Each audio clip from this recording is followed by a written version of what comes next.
নিষ্পাপ শিশুকে বিষ পান করিয়েছে এবং সে নিজেও বিষ পান করে আত্মহত্যা করেছে। কি পরিমাণ তার মায়ের কাছে যখন এই কচি বাচ্চারা শিশুরা যখন নিরাপদ নয়, তাহলে আমাদের পশুত্ব কোন দিকে, আমাদের পশুত্ব কতটুকু মাত্রায় চলে গেছে। জি, শুনবো আপনার কাছ থেকে। আমাদের সাথে আরো একজন কি দর্শক রয়েছে।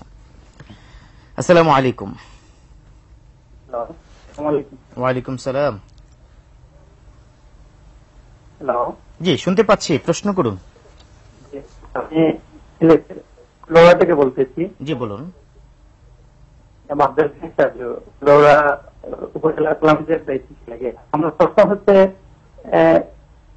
যে সন্ত্রাসবাদ নিরসনে আর্মি সমাজের ভূমিকা সে বিষয়ে জানতে চাই। জি জি জি, মানে প্রশ্ন আশা করি আমরা কি বুঝতে পেরেছি আর কি, যে এই জঙ্গিবাদ এবং সন্ত্রাসবাদকে দমনে আমাদের এই প্রশ্নটির মাধ্যমে আসলে যে জিনিসটি উঠে আসতেছে এটাই আমাদের মূল কথা, যে এই সমাজ থেকে এই অবিচার, অন্যায়, জুলুম তথা মানবতা যা লঙ্ঘিত হচ্ছে, যে অবস্থা, এটার উত্তরণের সবচেয়ে বেশি অবদান যারা রাখতে পারবেন তারা হচ্ছে ওলামায়ে কেরাম। তবে ওলামায়ে সূরা নয়, এক প্রকার আলিম ওলামার দ্বারা কিন্তু নামদারি মানুষের দ্বারা কিন্তু মানুষ আরো জঙ্গিবাদের দিকে পরিচিত হচ্ছে, উৎসাহিত হচ্ছে। আজকে আমি জানি না সরকারের নীতিমালাটাও আমরা পুরোপুরি বুঝতেছি না। এই যে আপনার পিস টিভি বন্ধ করা হয়েছে, পিস টিভি মানে জাকির নায়েকের মতাদর্শের টিভি, এখানে সরকার নিঃসন্দেহে অনেক ক্লু বের করেছেন।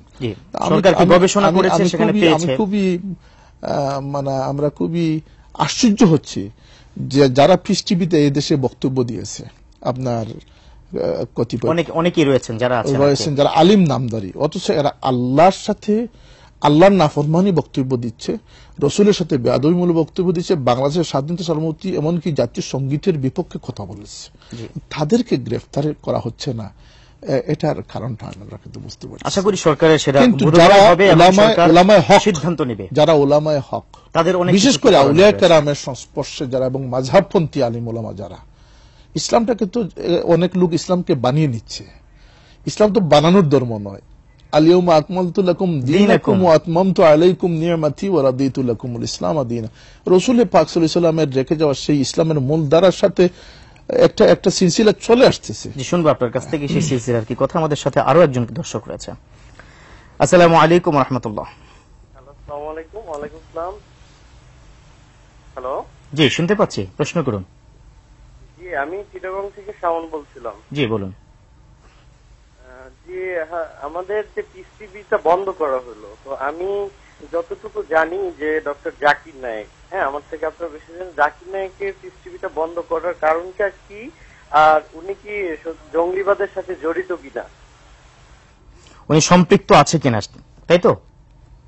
আচ্ছা, সেটা তো অবশ্যই আপনি জানেন যে সরকার সেটা সিদ্ধান্ত নিয়েছে এবং সরকার অবশ্যই কি গবেষণা করেছে, গবেষণা লব্ধ যেই উত্তরণ যা পেয়েছে তার উপর ভিত্তি করে সিদ্ধান্ত নিয়েছে। শুধুমাত্র কি বাংলাদেশে কেন, আপনি দেখেন ইন্ডিয়াতেও তাই, আপনি দেখেন কানাডাও তাই, অস্ট্রেলিয়াতেও তাই, যে সকল কি রাষ্ট্রে সবার হয়তো বোধোদয় হয়েছে, সেখানে ইসলামের অপব্যাখ্যা হয়তো হয়েছে বলেই এটা কি বন্ধ করা হয়েছে। কোনো উস্কানি থাকতে পারে, কোনো উস্কানি সেখানে কি থাকতে পারে।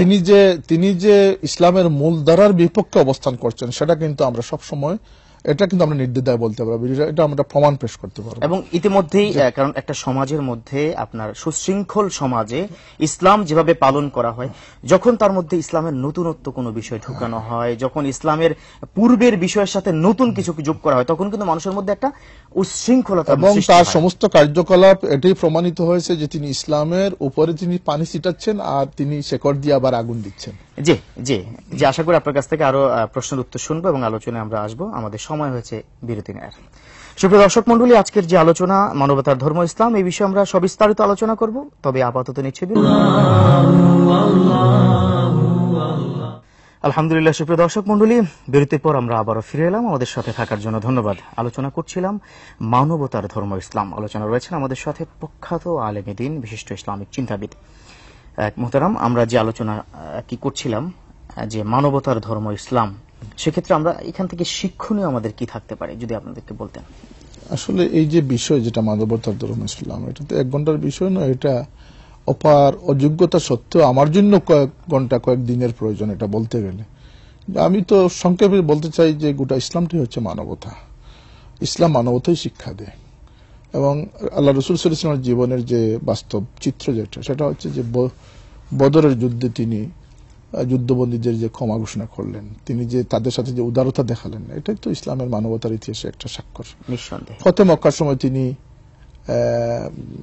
কুরাইশ কাফিরদের জন্য তিনি যে ঘোষণা দিলেন, অথবা তিনি যখন কোন অপারগতা সত্ত্বে তিনি যখন যুদ্ধ অভিযান প্রেরণ করতেন, তখন যে তিনি নির্দেশনা দিতেন যে নারী, বৃদ্ধ, শিশুদেরকে উপর আক্রমণ করা যাবে না, কোন ধর্ম গির্জা বা কোন উপাসনালয় এটা ধ্বংস করা যাবে না। মানে এটাই তো মানবতার একটা সবচেয়ে থেকে বড় স্বাক্ষর। তারপরে কোরআনের পাকে আল্লাহ পাক বলেছেন লা ইকরাহা ফিদ্দীন ক্বাদ তাবায়্যানা রুশদু মিনাল গাই। তারপরে আল্লাহ রাসূল সাল্লাল্লাহু আলাইহি ওয়াসাল্লাম যে এই বাণী প্রদান করতেছেন যে আল মুসলিমু মান সালিমাল মুসলিমুনা মিন লিসানিহি ওয়া ইয়াদি, মুসলমান প্রকৃত মুসলমান সেই যার হাত এবং জবান থেকে অন্য মুসলমানেরও। এই যে ইসলামের এবং খোলাফায়ে রাশিদিনের জীবনের ঘটনা দেখেন, হযরত আলী কারামাল্লাহু ওয়াজহু, আলী রাদিয়াল্লাহু আনহুকে একজন তার একজন শত্রু তাকে থুতু দিয়ে দিল তার মুখের মধ্যে, তিনি তাকে ছেড়ে দিলেন। সে বলল, আপনি ছাড়লেন কেন? তুমি আদুউল্লাহ ছিলে, আল্লাহর দুশমন ছিলে, থুতু দেওয়ার কারণে আমি রাগান্বিত হয়ে গেছি, এখন তোমাকে আমি হত্যা করা ঠিক হবে না, তোকে আমি ছেড়ে দিলাম। সে কালমা পড়ে। এটাই তো হচ্ছে কি মানবতা। মানে এখান থেকে শিক্ষা গ্রহণ করবে এবং এখান থেকে বিধর্মী যারা, তারা হয়তো ইসলামের আলোতে আলোকিত হবে। ইসলাম একজন চাকরের সাথে আপনার কি আচরণ হওয়া উচিত, একজন চুরকে আপনি কতটুকু শাস্তি দিতে পারেন, শুনবো আপনার কাছ থেকে আরো বিস্তারিত। আমাদের সাথে একজন দর্শক রয়েছে। আসসালামু আলাইকুম ওয়া রাহমাতুল্লাহ। জি, আসসালামু আলাইকুম। ওয়ালাইকুম সালাম। আমি মুহতারামের কাছে আমার একটা প্রশ্ন ছিল যে দাঁড়িয়ে এবং বসে ক্যাম করার মধ্যে তফাৎ কি এবং কোনটা উপযুক্ত? জি, ধন্যবাদ। আপনি আমাদের সাথেই থাকুন, আশা করি প্রশ্নের উত্তর পেয়ে যাবেন ইনশাআল্লাহ।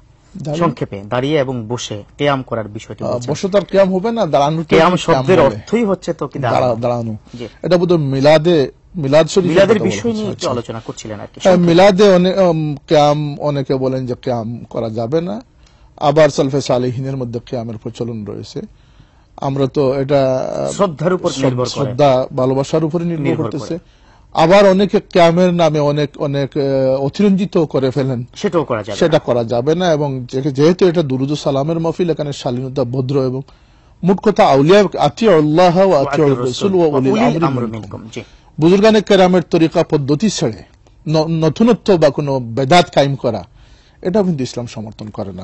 আমরা কিয়াম যদি বলি তাহলে কি দাঁড়িয়ে এবং শ্রদ্ধার উপর এটা নির্ভরশীল, শ্রদ্ধার সাথে আদবের সাথে সে কিয়াম পালন করা যেতে পারে। জি, আমরা আলোচনায় ফিরে যাই। যে বিষয়টা আমি বলছিলাম যে ইসলাম প্রতিটি ক্ষেত্রে তার মানবতার যে দৃষ্টান্ত স্থাপন করেছে। একজন চোরকে আপনি তার গালের মধ্যে চপেটাঘাত করতে পারবেন না, কারণ তাতে তার চেহারা বিকৃত হয়ে যেতে পারে। এটা তার মধ্যে একটা মানে হিংসাত্মক মনোভাব না, এটা ইসলাম এইটুকু পর্যন্ত একটা গাইডলাইন দিয়ে দিয়েছে আপনাকে। আপনি চাকরের সাথে কি ব্যবহার করবেন, তাকে কিভাবে খাওয়াবেন, পুষবেন, সমস্ত কিছুর নির্দেশনা। কোথাও কোনো মানবাধিকার লঙ্ঘন হয় নাই, বরং মানবাধিকার প্রতিষ্ঠিত হয়েছে জাহিলিয়াতের সেই অন্ধকারাচ্ছন্ন দূর করার মাধ্যমে। রাসূল পাক সাল্লাল্লাহু আলাইহি ওয়াসাল্লাম পৃথিবীর মানবতার সবচেয়ে বড় প্রতিষ্ঠাতা এবং সেটা কিয়ামত পর্যন্ত চলবে। আজকে আমাদের যে মানুষকে হত্যা করা হচ্ছে, মানুষকে বিকৃত করা হচ্ছে, মানুষের চেহারা বিগড়ে দেওয়া হচ্ছে, এগুলো ইসলাম তো কখনোই সমর্থন করে না। বিশেষ করে আল্লাহ পাকের নির্দেশ হচ্ছে যে আল্লাহ যে বিষয়গুলো সাব্যস্ত করেছেন তা ব্যতীত কাউকে কিন্তু হত্যা করা, তার শাস্তি আল্লাহ পাক জাহান্নাম নির্ধারিত করে রেখেছেন। যদি কেউ কোনো একজন ব্যক্তিকে হত্যা করলো, সেজন্য পুরো জাতিকে। এটা হচ্ছে যে মান কাতালা নাফসান বিগাইরি নাফসিন আও ফাসাদিন ফিল আরদ ফাকান্নামা কাতালান নাফসা জামিআ। এটা তো আল্লাহ পাকের চিরন্তন বাণী। এর পাশাপাশি দেখেন যে ইসলাম কিন্তু মানুষকে গুপ্ত হত্যা বা মানুষের কোনো অঙ্গহানি করা কোনো সুযোগ নেই। এবং আপনার দুশমনের সাথে কি আচরণ করবেন, আর খুদ রাসূল পাক সাল্লাল্লাহু আলাইহি ওয়াসাল্লামের জীবনে, খোলাফায়ে রাশিদিনের জীবনে, এমনকি আমাদের যে এদেশে আউলিয়া কেরামের মাধ্যমে আমরা যে ইসলাম পেয়েছি, বা আমরা যে সমস্ত বুজুর্গানে কেরামের সহবত লাভ করার সুযোগ হয়েছে, তাদের যে উদারতা, সেই উদারতার মধ্যে কিন্তু মানবতার চূড়ান্ত দৃষ্টান্ত রয়েছে। মাশাআল্লাহ, মাশাআল্লাহ। এবং সেই হিসেবে কোনো সুযোগ নেই।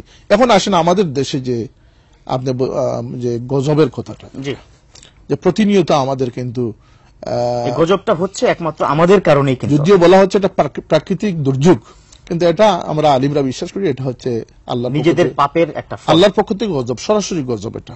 কারণ দুনিয়া যখন বিগড়ে যাবে, দুনিয়া যখন ধ্বংসের দ্বারপ্রান্তে চলে যাবে, তখন কিন্তু গজব আল্লাহ রাসূল বলেছেন যে ফারতাকিবু ইনদা যালিকা রিহান হামরা আও খাসফান আও মাসখান।